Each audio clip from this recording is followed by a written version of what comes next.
ನಾನು ಈ ದೇವಸ್ಥಾನ ಕೇಳಿರಲಿಲ್ಲ, ನೋಡಿರಲಿಲ್ಲ. ಖಂಡಿತ ಒಂದು ಯೂಟ್ಯೂಬಲ್ಲಿ ನಾನು ನೋಡಿದ್ದೆ. ಅದು ನನಗೂ ಗೊತ್ತಿರಲಿಲ್ಲ, ನನ್ನ ಮನೆಯವರು ಸಹ ಹೇಳಿದ್ರು, ಈ ಥರ ಯೂಟ್ಯೂಬಲ್ಲಿ ಈ ಥರ ಹಿಂಗೆ ಬರ್ತಾಯಿದೆ, ಪಾಂಡವಪುರದ ಹತ್ರ ಬೆಟ್ಟಳ್ಳಿ ಅಂತ. ನನ್ನ ಮನೆಯವ್ರಿಗೆ ಹೇಳಿದಾಗ ನಾನು ತುಂಬ ಇಷ್ಟಪಟ್ಟೆ. ಸರಿ ಹೋಗೋಣ ಅಂತ ಹೇಳಿದೆ. 2-3 ದಿನ ಕಾಲ ನಂತರ ನನಗೊಂದು ಫ್ರೀ ಆಯಿತು. ಮತ್ತೆ ಹುಡ್ಕೊಂಡು ಈ ರೋಡಿಗೆ ಬಂದಾಗ ನನಗೆ ಈ ರೋಡ್ ಕನ್ಫ್ಯೂಸ್ ಆಯಿತು. ದೇವಸ್ಥಾನ ಬಿಟ್ಟು ಮುಂದೆ ಹೋಗಿ ಆಮೇಲೆ ಯಾಕೋ ಮತ್ತೆ ಹಿಂದೆ ಎಳ್ದಂಗಾಯಿತು. ಮತ್ತೆ ಬಂದಾಗ ಈ ಕ್ಷೇತ್ರ ಸಿಕ್ತು.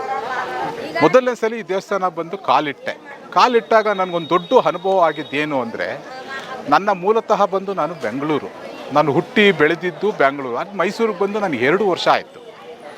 2 ವರ್ಷಗಳ ನಂತರ ಈ ದೇವಸ್ಥಾನಕ್ಕೆ ಬಂದಾಗ ನನಗೆ ಒಂದು ಮಿರಾಕಿಲ್ ಆಗಿದೆ ಅಂದರೆ, ನನಗೆ 22 ವರ್ಷದಿಂದ ಒಂದು ಜಾಗ ಬಿದ್ದಿತ್ತು. ಬಟ್ ತಗೊಳ್ಳೋಕ್ಕೆ ಯಾರೂ ಮುಂದೆ ಬರ್ತಾ ಇರಲಿಲ್ಲ. ಆಮೇಲೆ ಈ ದೇವಸ್ಥಾನಕ್ಕೆ ಬಂದಾಗ ಗುರೂಜಿ ಹೇಳಿದ್ರು, ನೋಡಿ ಅದಕ್ಕಿಂತ ಮುಂಚಿತವಾಗಿ ನಾನು ಒಂದು ಮಣ್ಣು ಸಹ ನನ್ನ ಗಾಡೀಲಿ ಇಟ್ಕೊಂಡಿದ್ದೆ. ಆವಾಗ ಜಾಗದ್ದು ಮಣ್ಣು ಬೇಕು ಸುಮ್ಮನೆ ಒಂದು ಸೇಫ್ಟಿಗೆ ಇಟ್ಕೊಂಡಿದ್ದೆ ನನ್ನ ಬೈಕಲ್ಲೇ. ಆವಾಗ ನನ್ನ ಹತ್ರನೇ ಇದೆ ಅಂತ ಹೇಳಿದೆ. ಆವಾಗ ಅದು ಕೊಟ್ಟೆ. ಅವ್ರು ಕೊಟ್ಟಾಗ ಅವ್ರು ಹೇಳಿದ್ರು, ಆಗುತ್ತೆ ಹೋಗಿ ಅಂತ ಹೇಳಿದ್ರು. ಹಿಂದೆ 24 ದಿನಗಳಲ್ಲಿ ಈ ಸಮಸ್ಯೆ ಬಗೆಹರಿತಂದರು. ಅಂದರೆ ನನಗೆ ಕೇವಲ 14 ದಿನದಲ್ಲಿ ಸಮಸ್ಯೆ ಬಗೆಹರಿತು. ನಂಬರ್ 1. ನಂಬರ್ 2, ನನ್ನ 2 ಕಿವಿನೂ ಸಾಮಾನ್ಯವಾಗಿ ಹೋಗ್ಬಿಟ್ಟಿತ್ತು. ಬ್ಯಾಂಗ್ಳೂರಲ್ಲಿ ತುಂಬ ಒಳ್ಳೆ ಡಾಕ್ಟ್ರು, ಏಷ್ಯಾಗೆ ನಂಬರ್ 1, ಅವ್ರ ಹತ್ರ ನಾನು ಬ್ಯಾಂಗ್ಳೂರಲ್ಲಿ 1.5 ವರ್ಷ ಟ್ರೀಟ್ಮೆಂಟ್ ತೊಗೊಂಡೆ. ಅವ್ರು ಆಗುತ್ತೆ ಅಂತ ಕೊನೆಗೆ ಆಗಲೇ ಇಲ್ಲ. ತಿರ್ಗಾ ಮತ್ತೆ ನಾನು ಮೈಸೂರು ಶಿಫ್ಟ್ ಆಗಿ ಬಂದು KR ಹಾಸ್ಪಿಟಲಲ್ಲಿ 1 ವರ್ಷ 3 ತಿಂಗಳು ಟ್ರೀಟ್ಮೆಂಟ್ ಮಾಡಿದೆ. ಅವರು 2 ತಿಂಗಳು ಬಿಟ್ಕೊಂಬ, 3 ತಿಂಗಳು ಬಿಟ್ಕೊಂಬ, ಇದೇ ಸಮಸ್ಯೆ ಹೇಳ್ಕೊಂಬಂದರು. ಬಟ್ ಆಗಿರಲಿಲ್ಲ. ಕಾರಣಾಂತರದಿಂದ ಇಲ್ಲಿ ಬಂದು ಹೋಗಿದ್ದಾಗ ನನ್ನ 2 ಕಿವಿನೂ ತುಂಬ ಸಕ್ಸಸ್ಫುಲ್ ಆಗಿ ಇವತ್ತು ತುಂಬ ಗ್ರೋತಿಂಗ್ ಆಗಿ ಡಾಕ್ಟ್ರು ಸಹ ತುಂಬ ಇಷ್ಟಪಟ್ಟರು. ಯಾಕಂದರೆ ಅದು ಮಹಿಮೆನೇ ಈ ಕ್ಷೇತ್ರದ್ದು. ಈ ಕ್ಷೇತ್ರ ಎಂಥ ಪುಣ್ಯಕ್ಷೇತ್ರ ಅಂತ ನಮ್ಮಂಥವ್ರಿಗೆ ತುಂಬ ಅನೇಕ ಜನಗಳಿಗೆ ಬನ್ನಿ ನೋಡಿ ತುಂಬ ಅನುಭವ ತೊಗೊಳ್ಳಿ. ಯಾಕೆ ಅಂದರೆ ಇಂಥ ಕ್ಷೇತ್ರ ಜನನ ನಂಬಕ್ಕೆ ಹೋಗಬೇಡಿ, ದೇವ್ರನ್ನ ನಂಬಿ. ಒಂದಿನ ಅಲ್ಲ ಒಂದ್ಸಲಿ ಕಾಪಾಡ್ತೆ. ದಯವಿಟ್ಟು ಬನ್ನಿ, ಕ್ಷೇತ್ರನ ನೋಡಿ ಅನುಭವ ತಗೊಳ್ಳಿ.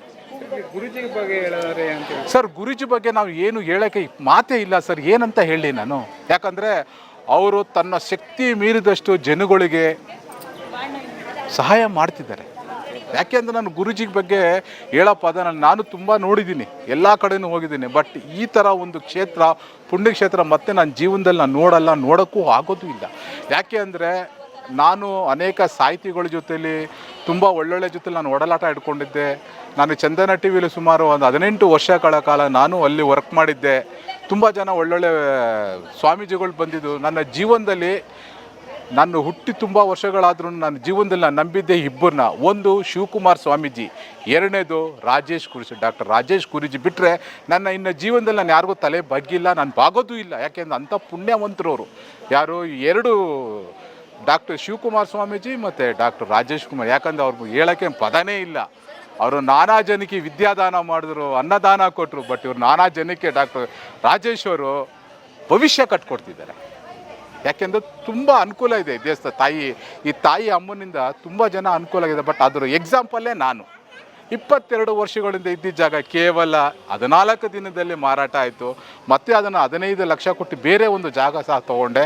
ಬಟ್ ನನ್ನ 2 ಕಿವಿ ಸಹ ನಂಬರ್ 1. ಡಾಕ್ಟ್ರೇ ತುಂಬ ಖುಷಿಪಟ್ಟರು, ಸಕ್ಸಸ್ಸೇ ಆಗಲ್ಲ ಅಂತ. ಬಟ್ ಈ ದೇವಸ್ಥಾನಕ್ಕೆ ಬಂದು ನನಗೆ 2 ಕಿವಿ ಸಕ್ಸಸ್ ಆಗಿ ಮಿಷಿನು ಬೇಡ, ನಾರ್ಮಲಾಗಿ ಕೇಳ್ತಾ ಇದ್ದೀನಿ. ಮುಂಚೆ ನನಗೆ ನಿಯರೆಸ್ಟ್ ಯಾರಾದರೂ ಮಾತಾಡೋದು ನನಗೆ ಕೇಳ್ತಾ ಇರಲಿಲ್ಲ. ಅದು ಪ್ರಮುಖನೇ ಡಾಕ್ಟರ್ ರಾಜೇಶ್ ಗುರೂಜಿಯಿಂದ ನನಗೆ ಈ ಲೆವೆಲಾಗಿ ಬಂದು 2 ಕಿವಿ ತುಂಬ ಚೆನ್ನಾಗಿದೆ. ನನ್ನ ಆರೋಗ್ಯನೂ ಚೆನ್ನಾಗಿದೆ, ನನ್ನ ಕುಟುಂಬನೂ ಚೆನ್ನಾಗಿದೆ. ವಂದನೆಗಳು.